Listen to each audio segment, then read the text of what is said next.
didn't even look. Maybe it was next door. Or maybe it's up again. Maybe got the photo or something.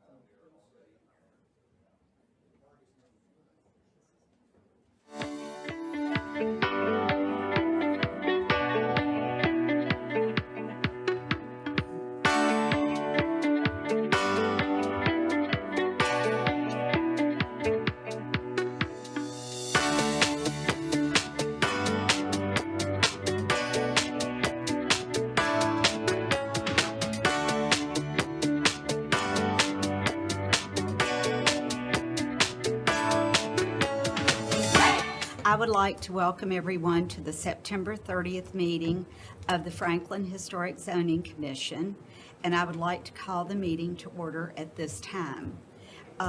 Could I entertain a motion to approve the August 12th, 2024 minutes? So moved. Is there a second? Second. All in favor? Aye. The minutes are approved.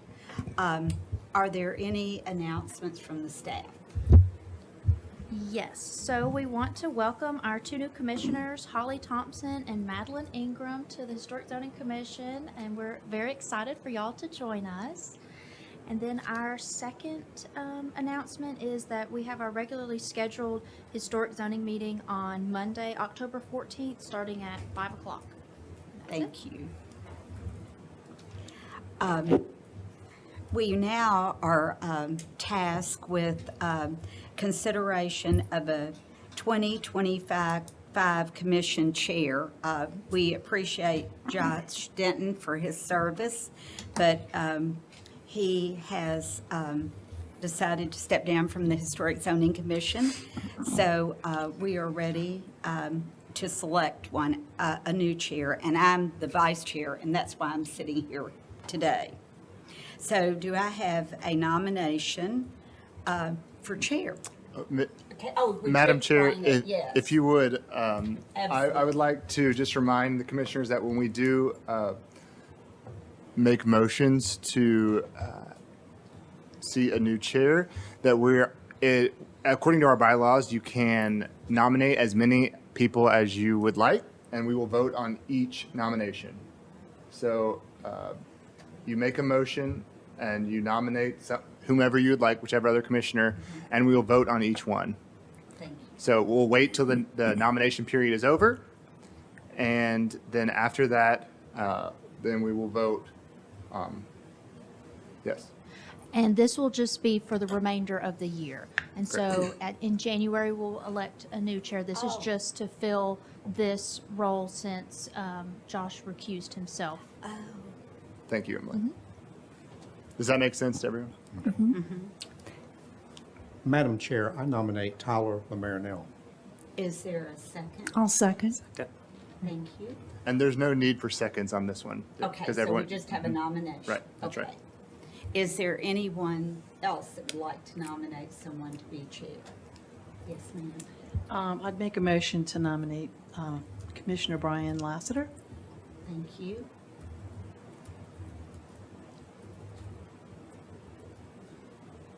Any others?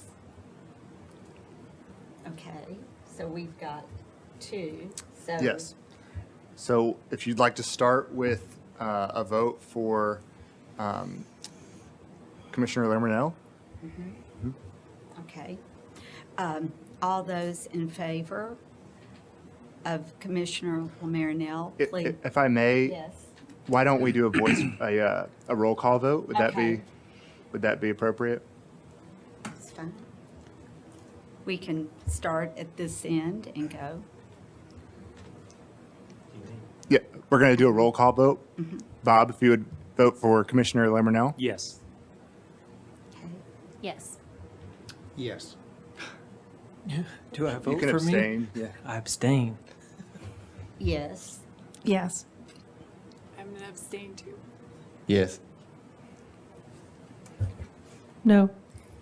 Okay. So there were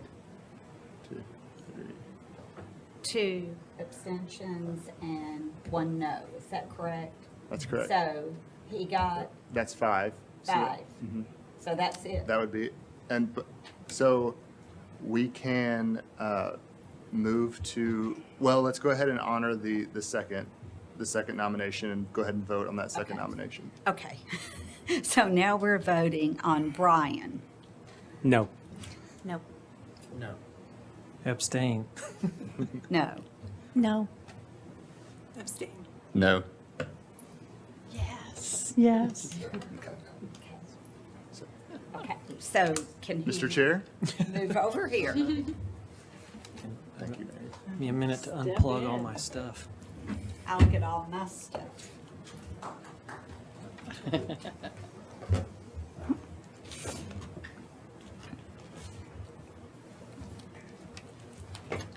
into my spot here.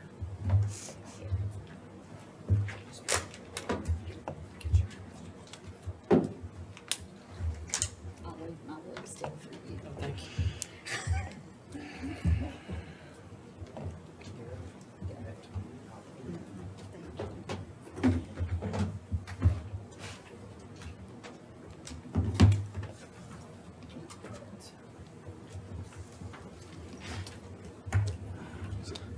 Mr. Chair, as a first order of business, we would need to vote on a vice chair. So we'll do the same process for a vice chair role.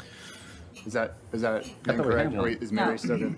Okay, incorrect. This is just for the Got it. end of the year. Got it. Oh, that's right. So That's right. Thank you. next Got year we'll do confused with both? the normal process. All right. Can I use this? Yes. That's for me. All right. That's all done. Give me just a second here to get caught up. Got that.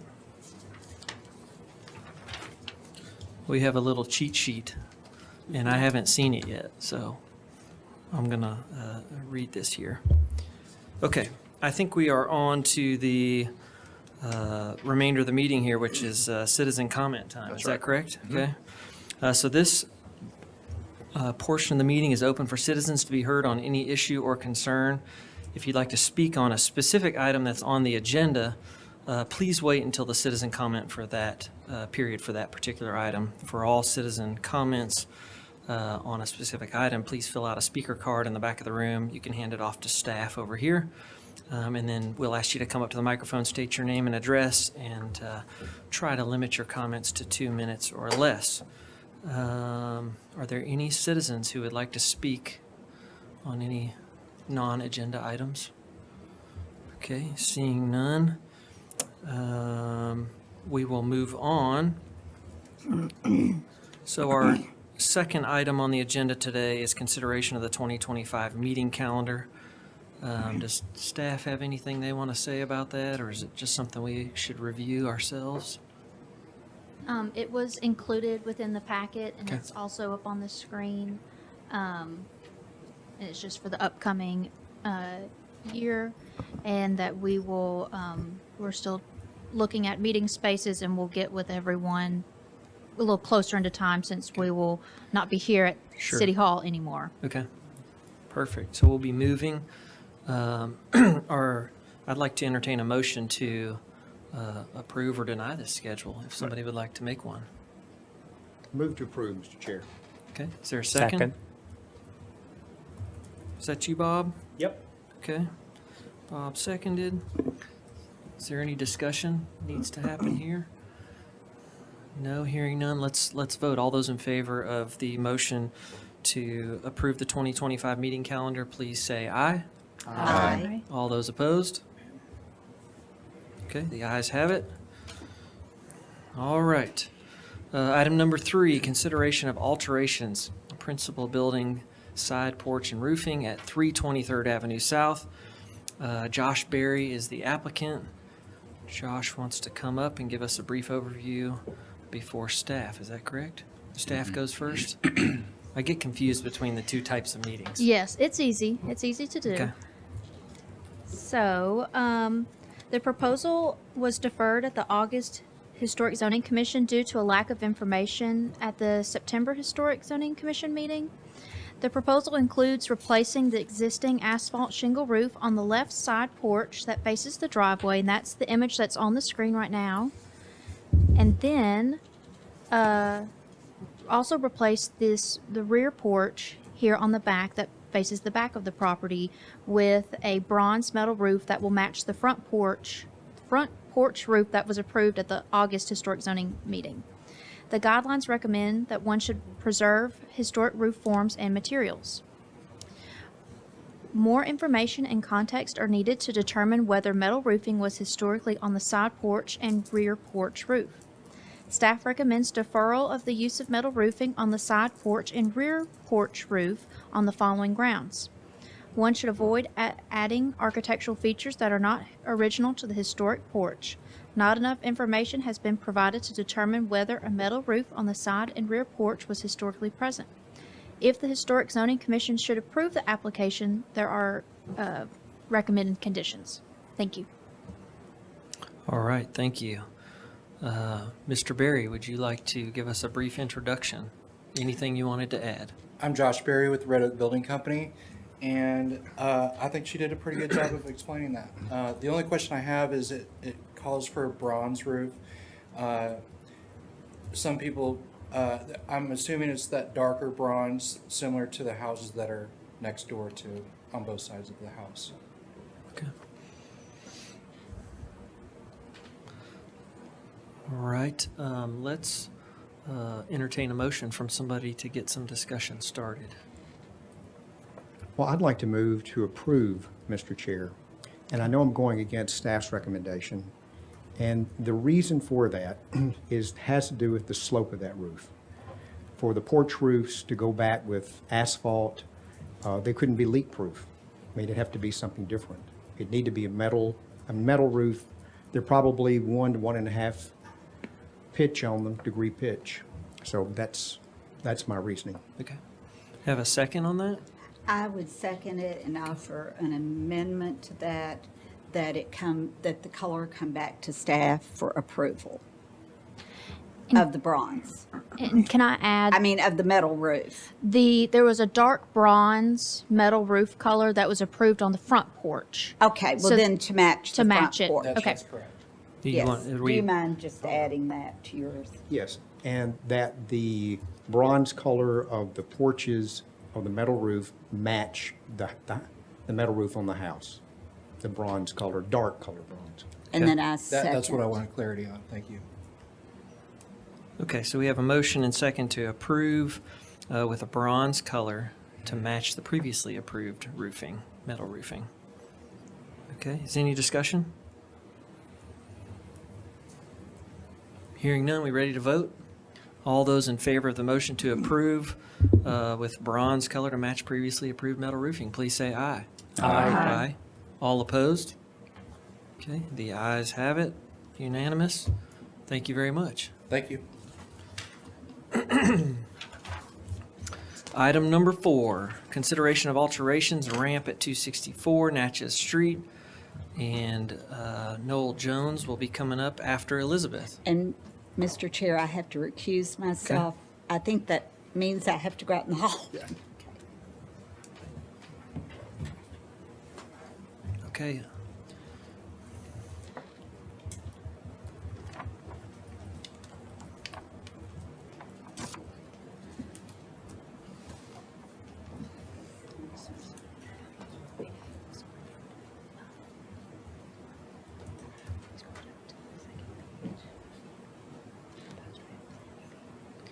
All right, Miss Elizabeth, whenever you're ready, we are ready for staff report. Thank you. So this project has come before the commission previously and received a COA that included plans for a ramp at the rear of the building for accessibility. The previously approved ramp was concrete with a wood railing and was entirely located on the rear facade. The ramp is proposed to be reconfigured to wrap around the side of the building and return in order to land at grade. The ramp is proposed to be screened by evergreen shrubs. The specifications of the materials or design were not provided in this application for the ramp extension. The previously approved ramp does not meet the necessary slopes for that grade that was discovered on site. Although this is a corner lot and the side elevation that has a higher degree of visibility, the plantings will help to screen and minimize the visual impact of the ramp. Staff recommends approval of the ramp with conditions. Okay, Thank you. thank you very much. Mr. Jones? Good evening. the summary was excellent. Comprehensive. The architect had originally drawn an 8-foot ramp, and that would have given us 8 inches of fall, which was not even below the floor joists at that point. So they've designed this now for about a 27 to 28-foot ramp for the elevation change to the driveway parking area. There's a chance that the final grade will allow us to take that middle landing that's on the left side of the house and tuck it behind that corner, which would be ideal, I think, visually. But this is really the only location available. We've tried a couple iterations on the back of the structure, but the parking area to back in and out of the parking spaces really doesn't allow for an additional 4 feet on the back of the house and still have usable parking in the back here. And this is a commercial building designation. So that's all I can. Perfect. add And to it. remind us one more time the materials of the whole ensemble. Yeah, it's to be a concrete ramp with a parge coat on cinder block on the sidewall, and then wood railing Okay. is called for in the plan. Okay. Thank you very much. So just to clarify for your Yes. staff, it will match the design of the previously approved ramp with the concrete base and wood railing. Yes, correct. Okay, I would entertain a motion if a commissioner would like to make one. I'll make a motion Okay. to approve with conditions. Okay, is there a second? I'll second. Thank you, Bob. Any discussion? Yes, I Kathy. have a quick question too. Does this ramp attach to the house at any point? On the back, you see that kitchen sink on the back wall. It will be against the building at that wall section, and that's the only Is place. it designed in such that it could be removed from the original house and not Well, deface the foundation or? there will be structure? a flashing cut that will be necessary in the siding as it elevates above the foundation. If it would be preferable to be off of the structure, we'll need to take some other design considerations in the width of it, I suppose. I just mentioned that. Is that not, does that not speak to one of our guidelines about ramp structures? Yes, so any modern addition should be easily removable and not impact the building. Is that something you can present a redesign to staff to meet that requirement? Yes, certainly. I presume the kitchen would be considered a historic part of the structure, even though it was built in the 60s. We've now exceeded the 50-year mark, right? So I'll let the architect know he needs to do that. Is that something that staff could approve once that's resubmitted to them? And is there a minimum spacing off of the wall to the ramp that you're aware of? I'm not aware of the exact requirement, but the fact that it would need to be detachable somewhere in the future if it did come off, that it wouldn't deface the property. And I'm sure staff would be able to work with you on that. Okay, all right. Any other discussion, thoughts? What kind of foundation do you have there? Is it cinder block? On the kitchen addition, it is cinder block. On the dining room and forward, it's all stone, hand-cut stone. And where the connection would it be connecting to that cinder block? And Yes. not to the other part of the house that's stone? Correct. There, you may have seen these got spacing off of the kitchen wall as it comes down the side. I think they were just trying to take advantage of that narrow porch to get a stair and a ramp side by side. And I think he was trying to keep a 5-foot width on that ramp as it exits the porch, but maybe that could be narrowed down a little bit. So it would actually connect to the new cinder block, the concrete It would, but you know, as it climbs past the foundation and onto the siding, you know, you would have to cut siding in order to get that concrete ramp up against it and flash properly so it doesn't affect the framing there. Well, to Kathy's point, I mean, I think that's a valid point. Yeah, I was happy to see that one plant well that's kind of in the notch. I think that helps. You can create another problem if it's just a sliver, because now you've got somewhere you can't clean, you can't get in, but water goes in. So, you know, barring it becoming some big planter, I would fear making it, just holding it off just for the sake of not touching a block foundation or cutting some siding. I mean, siding gets patched every day, and I wouldn't want to create some foundation water issue for them. Does that make sense to for a little sliver? If it were a 2 foot wide or however wide that is, it's substantial enough to be a planter that you can get in and work on, put drainage in, then that makes sense. But it is wide there, that ramp. I assume there's some clearances around the door coming out of that entry foyer on the outside, but the ramp, I guess, doesn't have to be 5 feet, but the landing, that mid landing, all those have to be oversized for wheelchair radiuses as well. So, you know, there's a lot of factors going into it. I don't have a big concern about the siding being cut. It's another thing if they were removing structure, but siding and flashing are things that get swapped out. You know, 20 years, if somebody buys this and makes it a house, I think that's a reasonable thing. So it's my 2 cents. And just another clarification, is that siding, was it original or that's all been replaced? It's been replaced. It had deteriorated beyond repair. So that's all new material, foundation and the siding? Yeah. Thank you.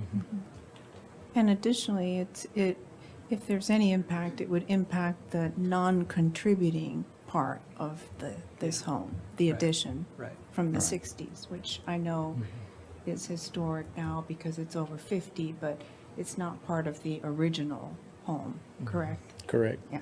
Yeah. Any other thoughts anybody has? Just a reminder, I have a motion to approve with conditions, the normal staff conditions.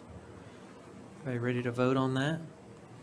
All those in favor of approval with the staff conditions, please say aye. Aye. All opposed, no? Okay, the ayes have it. Thank you, Mr. Jones. Thank you. Appreciate it. Thank you so much. Item number 5, consideration of alterations rear deck addition at 100 Cottage Lane. Emily is going to walk us through the staff report. Thank you, Mr. Chair. So at 100 Cottage Lane, it was constructed in 2014 and is a part of the Boyd Mill Avenue Historic District. The proposal includes constructing a deck on the rear of the principal building. The building is considered a non-historic residential building within the design guidelines. And so this photo on the screen shows kind of a Google image of the building, and then they are proposing to have a rear deck here on the back.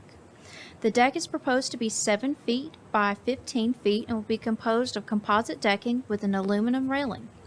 Additionally, the rear deck will have a bench incorporated into the same wood material on one side.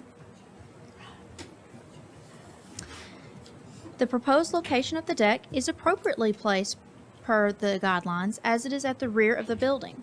However, based off of the plot of the original building, the proposed deck will encroach into the rear setback right up to the property line. Based on Section 3.10 of the zoning ordinance, appurtenances within the planned district may encroach into a rear yard a maximum of 15 feet, but no closer than 15 feet from the lot line. A variance would need to be requested for the placement of this rear deck. Staff recommends approval of the rear deck with conditions. Thank you. All right, thank you very much. Daniel Jones. Mr. Jones here. Anybody to represent the project?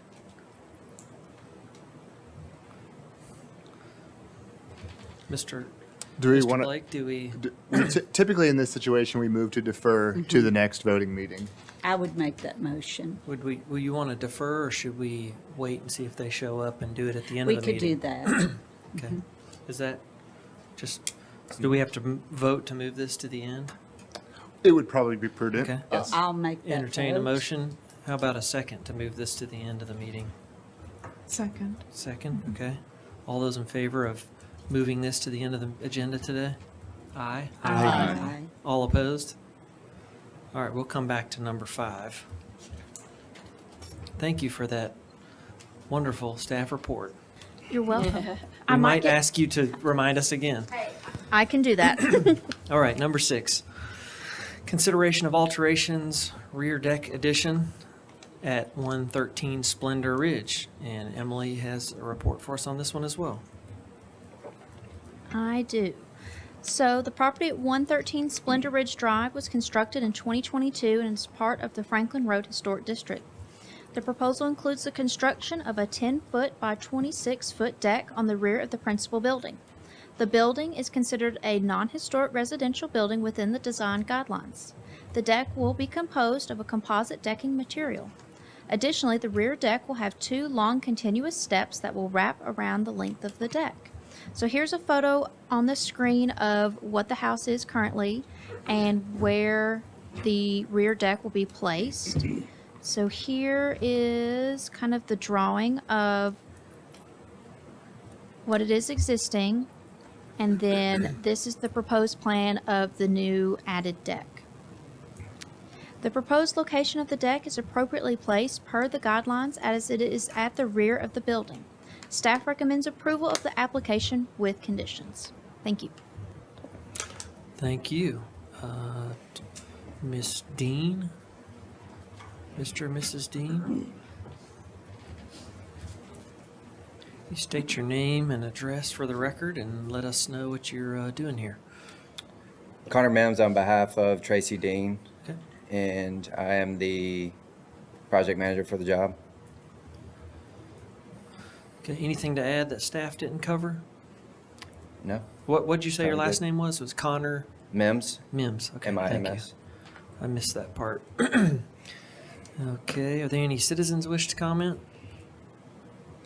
No, okay, hearing none, I'll entertain a motion to begin discussion.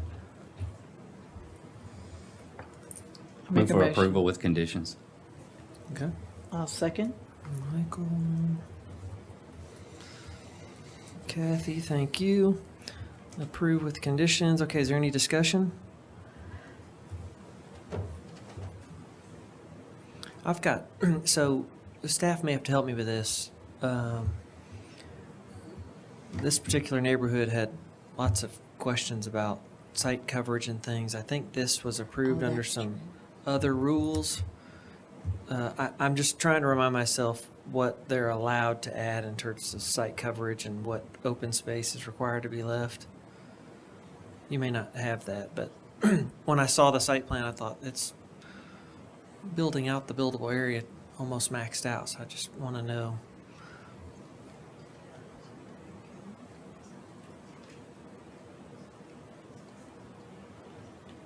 So it was a PUD, and so it would have been specific to that development and allowing that per lot. And so we don't have those exact measurements and, allottage for that right now, but we can, look into that. I mean, it does meet Okay. the guidelines for placement and everything.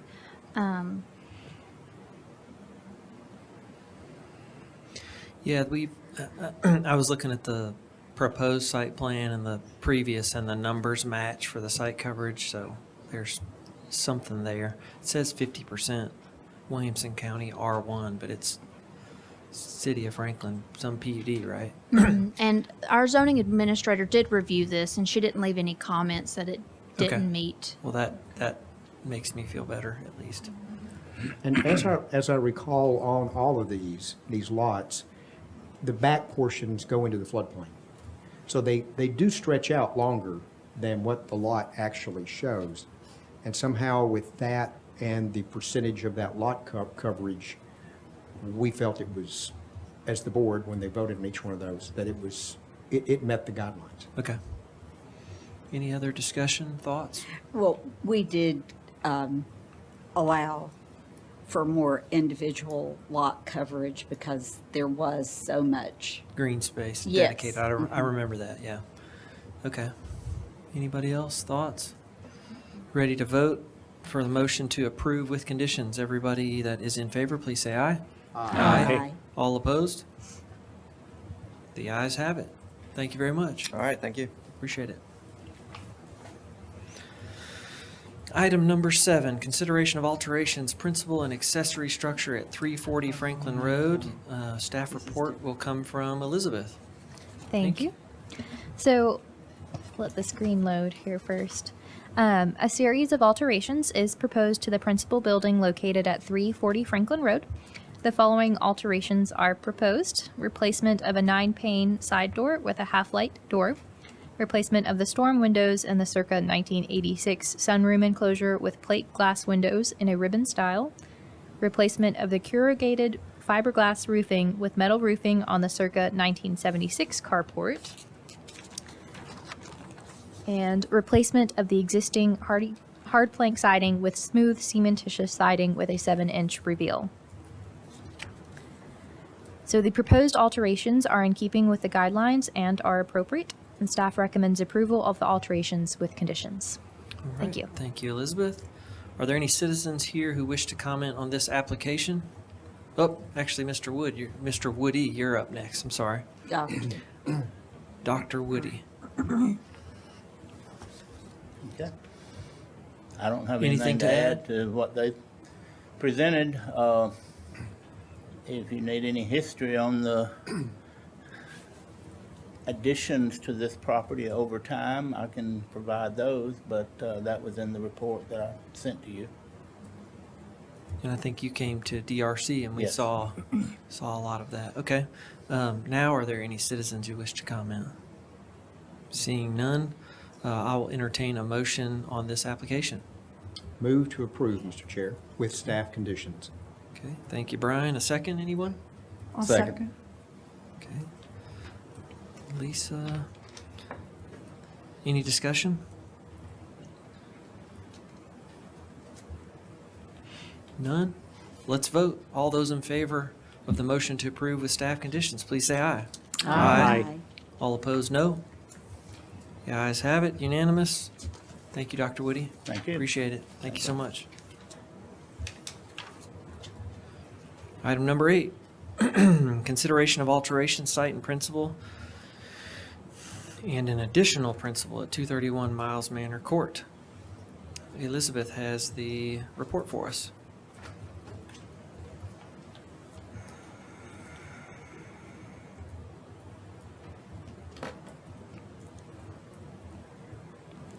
All right, so 231 Miles Manor Court is the site of Jasmine Grove and is located in the Franklin Road Historic District.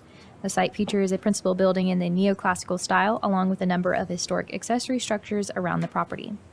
This proposal is for alterations to the hardscaping on the site, alterations to the principal building, and an addition to the principal building.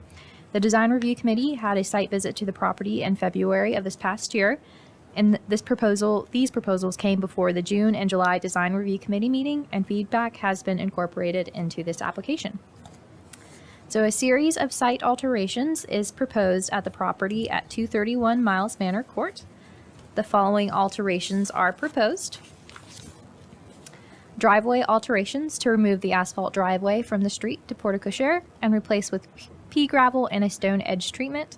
Replace the asphalt driveway with concrete on the driveway to the accessory structure with a brick edge treatment. Pea gravel with flagstone pedestrian paths from the driveway to accessory structure at the rear of the building, and pea gravel patio behind the new addition. Asphalt removal around the house behind the porte cochere, brick patio and stairs on the rear, and stone stairs for the new addition on the rear as well. The proposed site alterations are in keeping with the recommendations of the guidelines. And then we'll move on to the principal building alterations. So several alterations are proposed to the principal building within this application. Replacement of An extension of a circa 1987 front-facing window, installing a cellar cover door, porte-cochere repairs, and chimney reworking on the 1987 addition.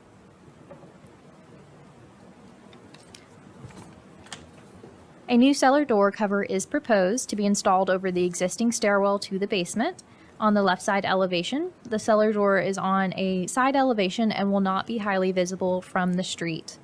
The cellar door cover may help to preserve the existing basement door as well. The guidelines recommend the following for entrances: to preserve and maintain original entrance locations and elements such as original doors, transom, side lights, and surrounds, and leave unpainted doors unpainted. While the guidelines do not specifically detail recommendations for cellar door covers, the door cover will assist in preserving the entrance, and visual impact will be minimized with the proposed change in hardscape and color selection in this location. The proposed alterations to the principal building are appropriate. Now we'll move on to the addition that is proposed on the home. An addition is proposed to the rear and right side of the principal building. The addition will be compatible and subordinate to the historic home in design and form, but will be clearly identifiable through offsets and roof breaks. While the guidelines recommend placing additions in subordinate locations at the rear of the building or obscured facades from the street, the side addition is appropriate as there are existing historic structures behind the home that limit the ability to extend the addition further to the rear. The addition to the side will be set back from the historic front of the building and will extend 17 feet from the existing home, which equates to 32% of the length of the front facade.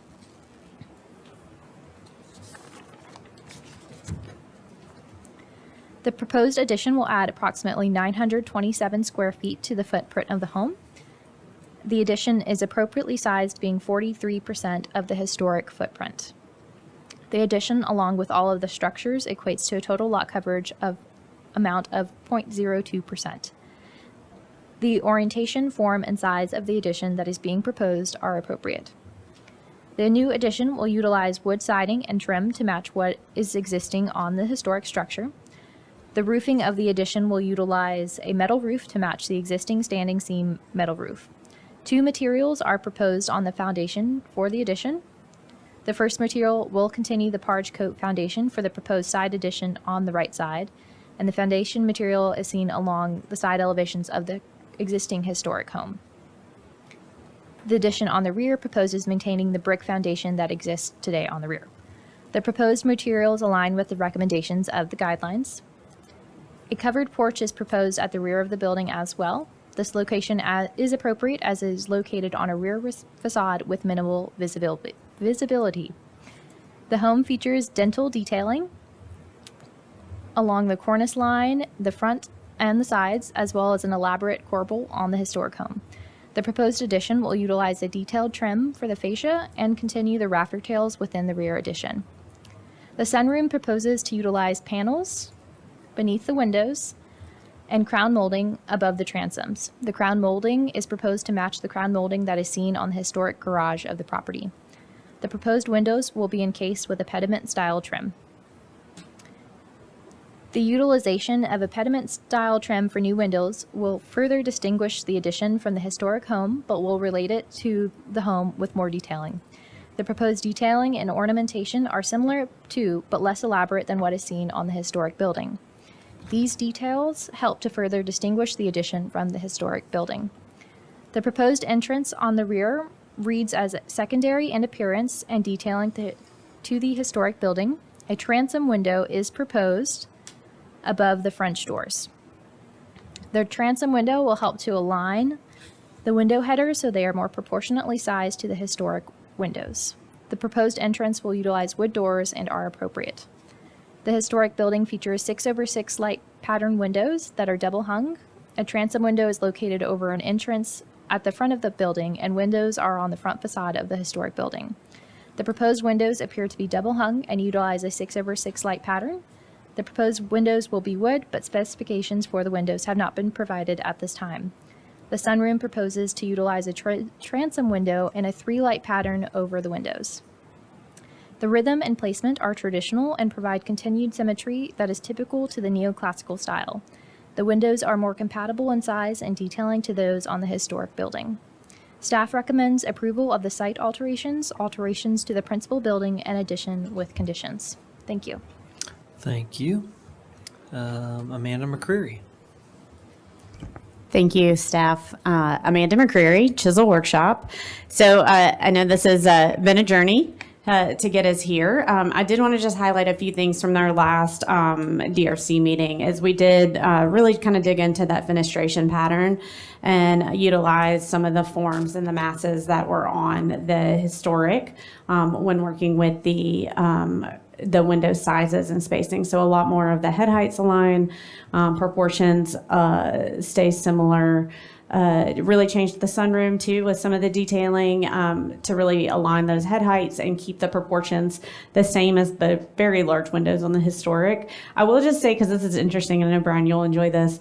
When we were digging through some of the old photos, and it's up there at the beginning, the one that had the addition off the rear, that was the old kitchen. I caught a glimpse of a window detail above it in the header, and we kind of gave a nod to that. So you will notice too, I think that one of the reasons the elevations look so successful now is that the trim detail above the windows on the addition have a different style than the flat style. They're more of a pediment style, and that's a nod to it. You can see it in that middle picture at that window at the top right there.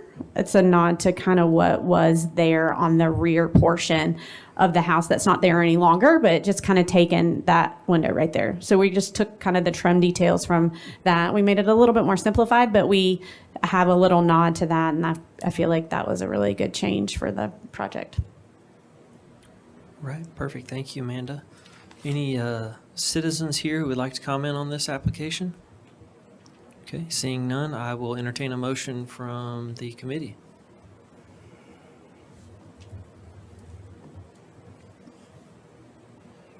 Not all at once. Move for approval with staff conditions. Thank you, Mike. I'll second. Michael and Brian. Okay, any discussion? I have a question about. Sure. I don't see any new chimneys. There aren't any, correct? There's an existing chimney that's part of that. The house currently has an addition to the rear right of the house, and there is a chimney there. It is very large and massive, so we are altering it to get it better in scale with the house. Oh, Yes. okay, yeah, I see. So it's new, but there's one there existing. We're just gonna have to redo it. That's what, rework existing brick chimney? Yeah, that's where, indicates. yeah. Okay. Any other discussion? I have just one comment. I know the comment was made, it's been a journey, but it's been a good journey. It has. And I think it's been a very successful and thoughtful addition, and the way that it's gone. We started out kind of with a federal look, Right. and I think now it's kind of what a vision, what an addition might have been in the late 19th century, early 20th century, and I think it harmonizes with the original structure. It's very successful. Thank you. And Tyler, I will say one of your comments too, as an architect, you're talking about the crown detailing on the sunroom, and we took the nod, because we're having to recut some pieces anyway for the garage. And that was built in the 20s. So, we took a nod from that portion for the crown detailing on that sunroom. So what's kind of fun to start to play around a little bit more. Yeah. I think the changes you made to the openings and things helped a lot. It looks really good. So thank you for being responsive on that. Any other comments? Ready to vote? You make our job easy. Thank you, guys. Well, I appreciate Design Review Committee. I mean, I know you guys understand the importance of it, but it is truly helpful on this end as well. It's helpful on our end too, just to be more familiar with things. So, yeah. No other comments. Let's vote. All those in favor of approval with staff conditions, please say aye. Aye. All opposed? Unanimous. Thank you all. Well done. Thank you. Thank you, Amanda. Item number 9, consideration of alterations on principal structure at 143 Second Avenue South. And Elizabeth gets, And Tyler, I'll have to recuse myself. Close to home, this project. okay, thank you, Ms. Lisa.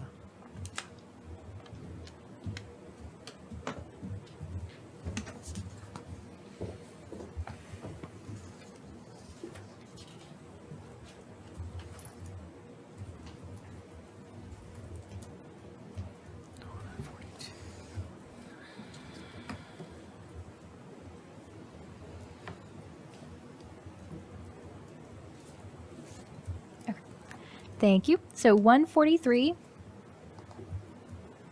Second Avenue is a residential building located at the Brownstones.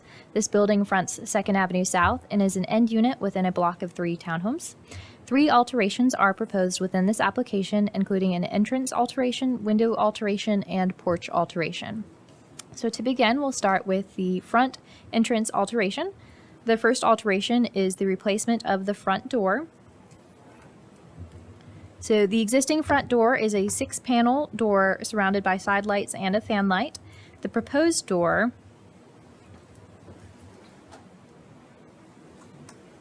let me scroll down to it. It's on this one. Will be is a Clark Hall double door that features a 2-light pattern.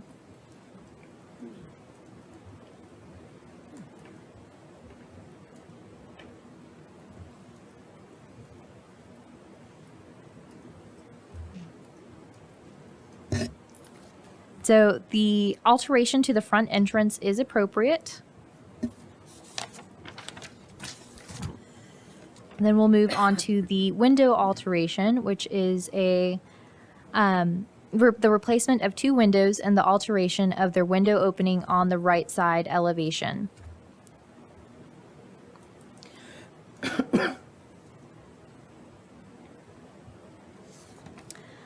The new window will utilize the same material and design to match the windows on the front elevation that have the same configuration. The proposed window alteration is appropriate and maintains a solid to void ratio that is seen on the building already.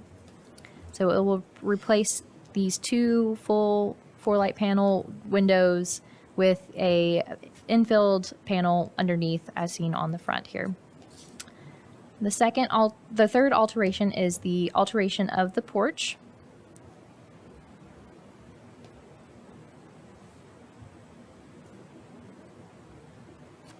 So the porch is located on the 3rd story at the back of the property, and the applicant has noted that the porch has deteriorated and requires the replacement of materials.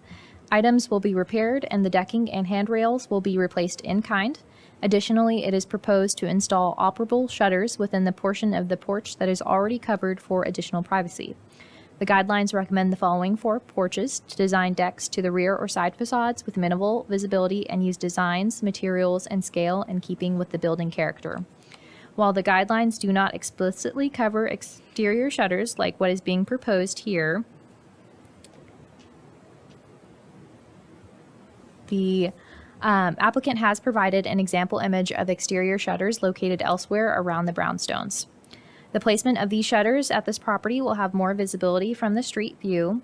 While not uncommon at the brownstones, this porch element is not typical to the downtown Franklin Historic District, and its installation should be minimally visible from street view. Staff recommends approval of the application with conditions. Thank you. Can you walk us through those conditions, just because it has to do with that, at least that number 1 there? Yes. So condition number 1 is only that 1 panel of shutters be installed between the brick wall and the first column of the porch. Okay. The second panel between the 2 porch posts must not be installed to maintain minimal visibility of the porch element.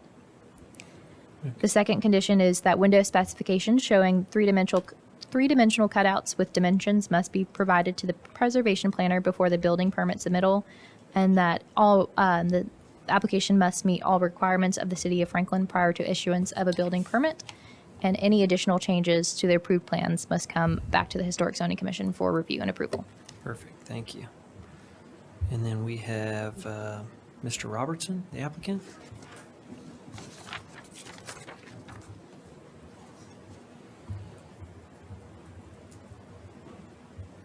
Hi there.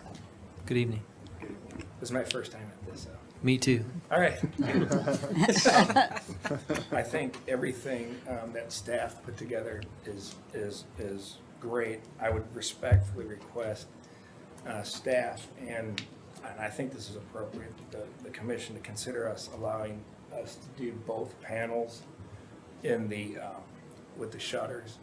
It's consistent with almost all the porches in the brownstone. I think if I think we might have a shot of the actual view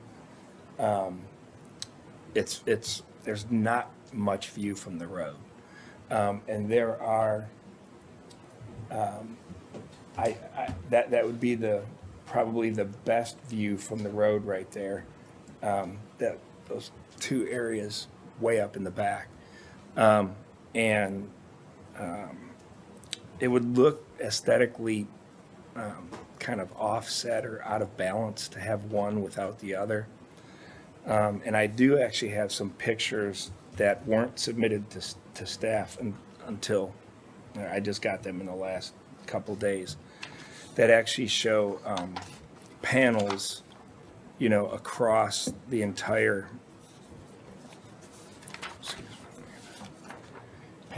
across, more significantly across all of these openings on these other porches that are directly visible from the road. And the client has requested that we ask for consideration to have both of those openings panelized. Really, it's going to be the only way they'll achieve privacy on the covered part of that back porch. Okay.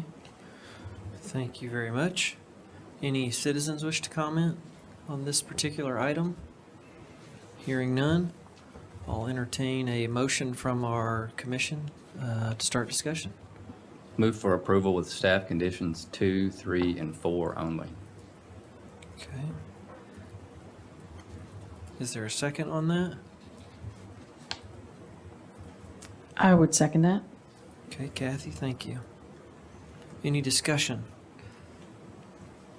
So that would let the wood shutters go on both.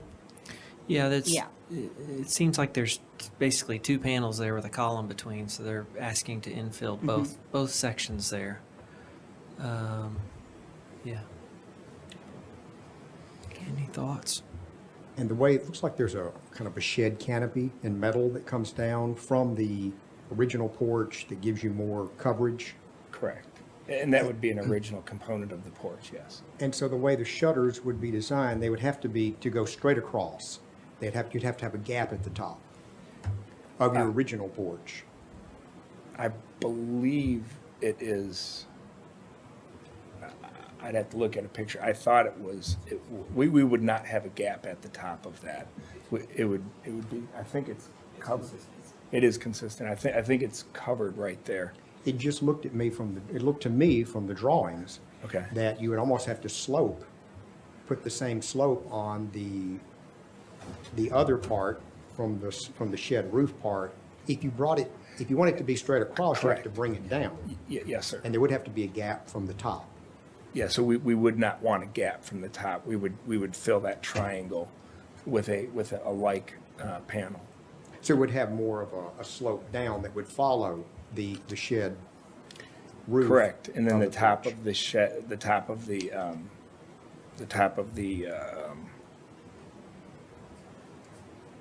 panels would be flush and straight. Okay. Almost like you're creating a porch rack Yeah. of sorts, and then the panel goes up to that. That's what the drawing looks like to me anyways. And so the shutters would be flat at the top on both sets. Because there's already a kind of a freeze board under that eave there that exists over the brick on the left side, and it just, on your drawing, it just shows that continuing across. Correct. Okay. Any other discussion here amongst our commissioners? Well, it appears to have low visibility from the street. Yeah, I mean, I saw the picture, and there's probably other places you can see it a little bit, but I know the development through those same vantage points, you can see literally the back of other units that have several panels and all kinds of furniture and plants and all kinds of things. It's a beautiful development. It's fine. I don't have a problem with any of it, but I don't have a problem with the two panels here. Personally, I understand why staff said what they said, and I understand that. But I think in this scenario, I don't have a problem with what they've shown. So I don't have a problem with the motion that Michael made. Any other discussion? I I understand staff's position as well, but I prefer addressing the privacy with an architectural element that's already repeated on the property as opposed to some type of a less architectural element, per se, a drapery or some other type of less architectural element. So that's why I would support this. All right. If there's nothing else, let's vote. All those in favor of a motion to approve with conditions 2, 3, and 4 only, please say aye. Aye. All opposed? The ayes have it. You're approved. Thank you very much. Thank you. Thank you. Don't forget Lisa. Somebody tell Lisa that she's Should come in. Come on. welcome to join us.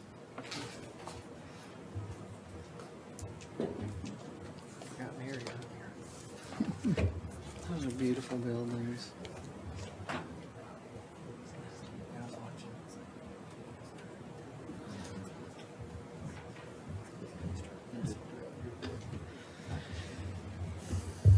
Welcome back, Miss Lisa. Thank you. I think we're ready for item number 10. This is consideration of alterations of site, accessory, and principal structures, fencing, and new construction of accessory structures at 315 4th Avenue South. Emily has our staff report for us. And Mr. Chair, this is actually my property, and so I will step out of the room for this. And obviously, I have not been part of this review. Thank you. Thank you.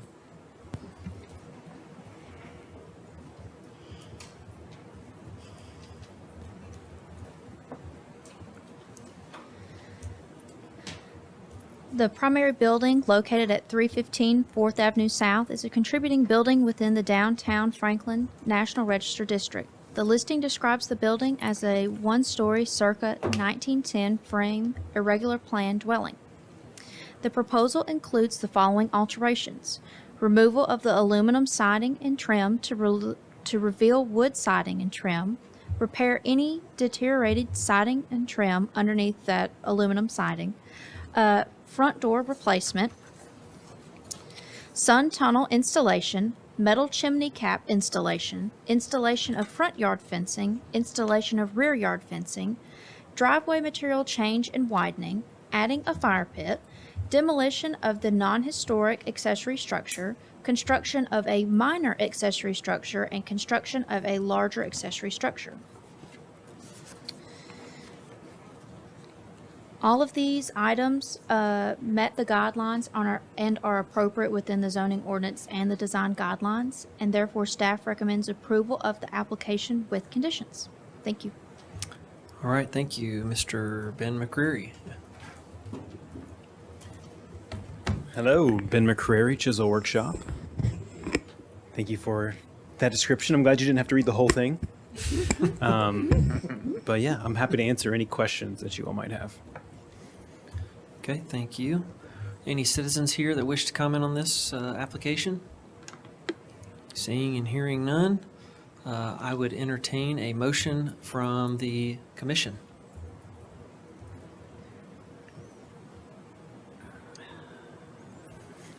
I would make a motion to approve with staff comments. Okay, Mary, thank you. Is there a second? I'll second, Mr. Chair. Thank you, Brian. Any discussion? I think it's going to be a really wonderful improvement to this historic home. Anytime you get rid of aluminum siding, It's a win. It's a win. it's a win. I'm not familiar, oh, I'm sorry, was I interrupting? Mary, were you done? Were you done speaking? Okay. I'm not familiar with the flat sun tunnel. Do our guidelines speak to that, and what's our guidance there? So the guidelines do recommend them to be placed so that they're not visible from the street view. And so how they are, and it's on the screen right now, that it is going to be behind the gable, and so it's not going to be visible from the street view. It's actually going to be really well hidden and camouflaged. And I know that the commission has approved this previously on, I believe it's on Fair Street, another flat sun tunnel kind of skylight feature. And the placement of the fencing, can you just walk us through that a little bit more? Sure. Can you go to the plan?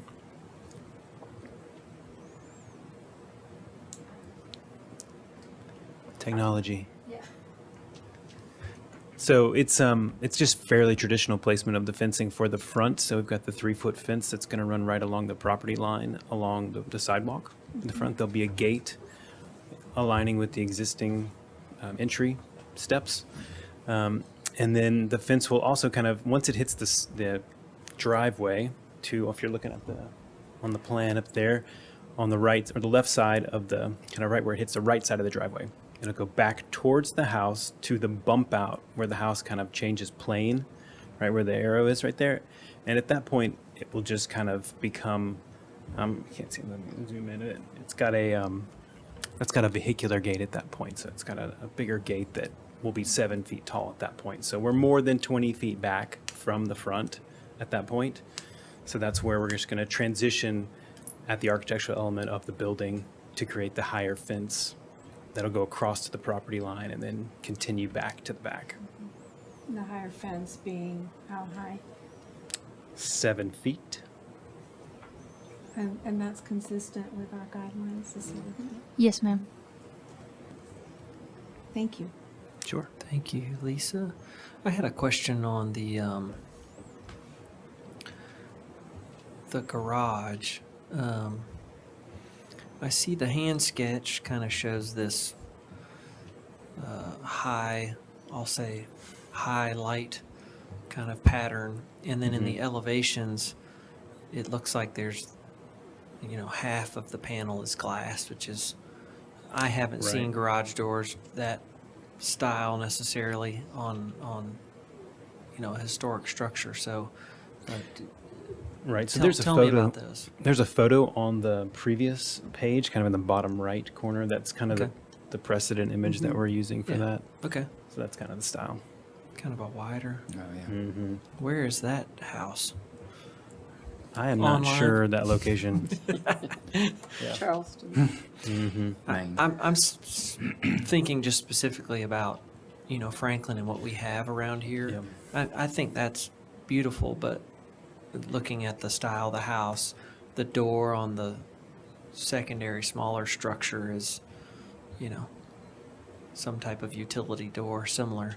But I think that particular door looked kind of scale-wise funny to me, the garage door did. Whereas that one looks like, that looks like a garage door to me. Right. I'm trying to think. I think on Main Street there is a house that has West Main. I can't remember where I've seen one, but I think I have seen that door in Franklin. With the big window. I think I have, but I won't swear. It's pretty. Mm-hmm. I just want to make sure we know what we're getting, because I saw the sketch and I saw that and I thought, wow, which one are we getting here? Right.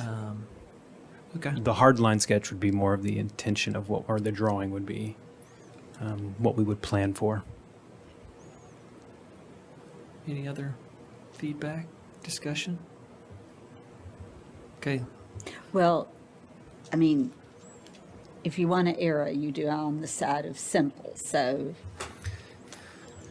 Yeah. I would mean, look it up on the map, but I can't get the internet to work. I'm sorry. Yeah, I think if the homeowners like it and are happy with it, that's okay. It's, most garages, you didn't want to look at all that.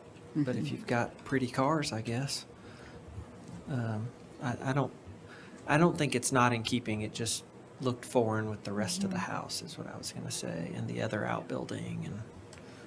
But it's not that far a stretch. And there may be an example in our guidelines, and it's actually the garage on Fair Street that may have that window pattern. It might be. Would it be visible from the street view? A little bit. Yes. A little bit. Yeah. There will be a 7-foot fence that will be blocking it for the most part.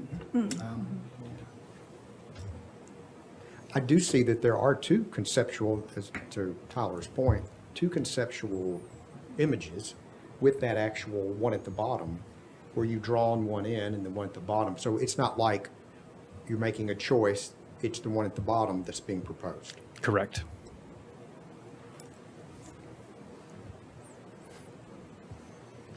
I'm okay with that. I mean, I just Yeah. make sure I knew where we were headed.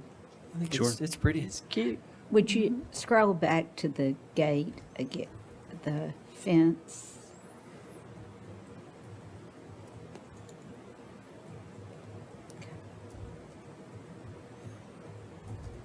See, all these fence panels have that high fenestration in it too. That's why I was like, Yep. Only the gates would have the high fenestration. The fence itself would be solid. it's pretty too. Okay. Any other comments before we vote? I have a comment. Sure. So, on the garage, I see the one with the windows that you're proposing, but on the potting shed, it looks like a different style. Is it going to be the same or different for that door? The door itself, Yeah, on the potting shed. it would be different. It is different. And I believe that's completely, and you won't see that from the street at all. You will not.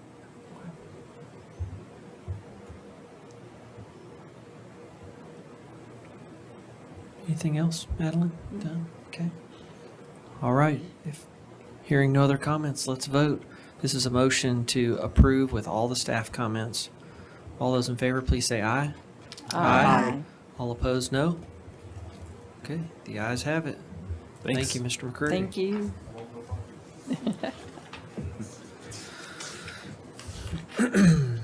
Number 11, item 11, consideration of alterations on principal structure and reconstruction of an accessory at 1009 Fair Street. Elizabeth has our staff report for us. Do we want Miss Kelly to join us again? I think that she's gone ahead and left. Fair enough. Okay, let's continue then. Thank you. She has left the building. All right, so 1009 Fair Street features a principal building and accessory structure constructed circa 1930. The property has previously received a COA for alterations and addition to a principal building, as well as alterations to the accessory structure.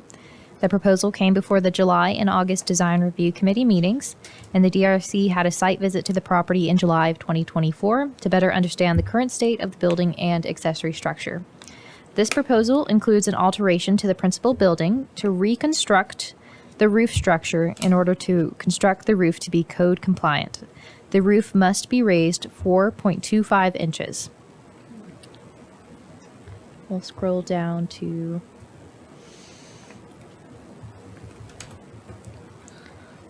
these images. So the existing roof has a 3-foot overhang. Elizabeth, we also don't have any images projecting at the moment. Thank you. Thank you. So this proposal includes an alteration to the principal building to reconstruct the roof structure.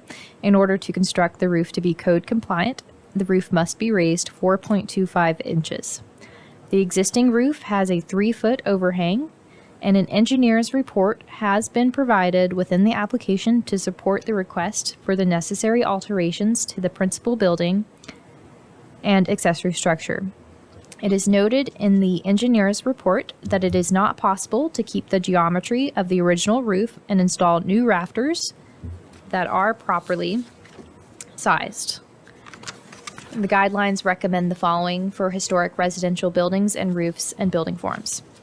Preserve historic roof forms and materials. If partial or wholesale replacement is needed, to use materials whose composition and appearance match the historic materials. Maintain the historic building shape, mass, scale, proportion, rhythm, and roof shapes. So this proposal to raise the roof by 4.25 inches is a less invasive solution that remedies the structural issues in the principal building associated with the roof. Alternate solutions have the potential to alter the form of the historic roof in a more impactful way, such as significantly shortening the distinctive overhang. So there is also an existing historic accessory structure located at the rear of the property. This accessory structure is proposed to be reconstructed in kind and to the specifications of the previously approved COA that was issued. After initial work and in its current state, the accessory structure only retains some of the internal framing elements and one CMU wall that are historic to the structure. The current accessory structure consists of newly poured foundation, new framing, no siding, and a non-historic roof in addition to the previously stated historic materials. This proposal includes preserving the historic CMU wall and reconstructing the previously approved plans in the current location. Within the engineer's report, it is noted that the foundation and walls were not installed correctly and must be replaced and installed leveled and aligned. The guidelines recommend the following for historic accessory structures: to maintain the original locations of the historic accessory structures, and preserve and maintain historic accessory structures through routine maintenance and major repairs in order to ensure their preservation. Preservation of historic materials, features, and spatial relationships is recommended in cases of reconstruction by the Secretary of the Interior. The proposed plan to preserve the location and form of the historic accessory structure is appropriate in the circumstances with what is remaining of the accessory structure. Staff recommends approval of the alteration to the roof and reconstruction of the accessory structure with conditions. Thank you. Thank you, Elizabeth. Mr. Ben McCreary, join us again. Thank Yes, Ben McCrary, Chisel Workshop. you. Anything to add, sir? I do not have anything to add. Thank you Okay. for that lovely description. Any citizens here wish to comment? I think they're with this guy. Okay. This time, entertain a motion from the commission. I'd like to make a motion, Mr. Chair. Okay. Motion to approve with staff conditions. Is there a second? Second. Oh my gosh. Giving it to Michael. Yeah. Sorry, Ben. Thank you, Bob. All right, we have a motion to approve with all the staff conditions. Is there any discussion? Sometimes it's a journey. It's been a journey. I think, I hope, I get to sit in this world every day with old buildings, and we'll see more of this because code requires us things that, Yeah. you can't pull off with old buildings anymore. So we're going to see probably more of this kind of stuff, and have to think of creative ways to keep our neighborhoods looking and feeling like they do with some updates. It's just part of where we're headed. So thank you all for all the diagrams are very helpful with all the heights and really understanding. That was a lot of work. So I appreciate the work that you put in trying to figure out the best way to do this. Any other discussion, thoughts? Let's vote. All those in favor of the motion to approve with staff conditions, please say aye. Aye. All opposed, no. The ayes have it unanimously. Thank you, sir. Thank you. Thank you, Ben. All right. Are there any other announcements? Don't forget about going, but we got to go back to the other. Yes, we do. Number 5. Let's go back to number 5 quickly here. I didn't realize that. We just need some sort of action on it. Okay. So to reopen item number 5 here at the end of the agenda, this was consideration of alterations of rear deck addition at 100 Cottage Lane. The applicant's name's Daniel Jones. We have not, I don't see them here. So I would entertain a motion from I will somebody. move to defer to the next voting meeting, which is I wrote it down. October 14th. 14th. October 14th. Is there a second on that deferral? Second. Okay. Who said second? I did. Lisa. Miss Lisa. Thank you. All those in favor of the deferral, please say aye. Aye. All opposed, no. The ayes have it. Motion to defer is approved. Any other announcements from staff? Nope. Okay. I want to say thank you all for your vote of confidence in attempting to lead you all. I'll do my very best, I promise. Thank you. It's a great honor to sit here and just to sit on the board. I enjoy this, so thank you all. Appreciate it. Thank you. I would entertain a motion to adjourn. So moved. Second. All those in favor, please say aye. Aye. All those who want to stay, no. No.